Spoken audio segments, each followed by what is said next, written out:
Rezultati kontrolne vežbe iz matematike, znači bio kontrolni i ovo su rezultati nekog odeljenja, su prikazani u tabeli, medijana nam treba. Šta smo rekli, šta je medijana? Uzmemo brojeve i poređamo od najmanjeg do najvećeg i nađemo ono koji je u sredini.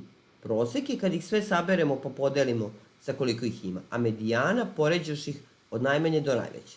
Kaže, ocenu 5 je dobilo 5 učenika. Vi ste izgleda ređali ove brojeve. 5, 3, 5, 2, 1, ne. Koje su ocene? Ovde nam samo govore da ima ocene 5 učenika da je to dobilo. Znači, 5 komada ima petica.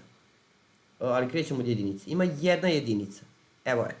Ima 2 dvojke. Jedna dvojka, druga dvojka. Ima 5 trojki.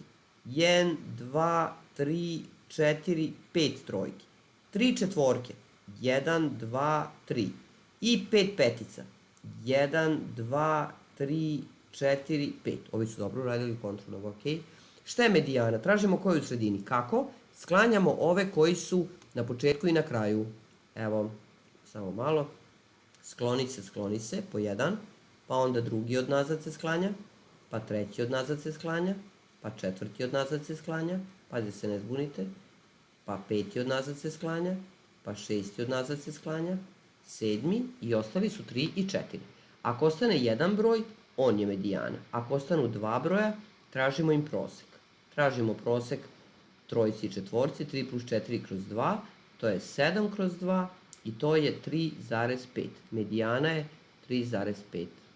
Vi umesto boja možete podvlačiti, pa reći, evo, jednog sam podvukao, pa 2 sam podvukla i tako dalje. Pozdrav!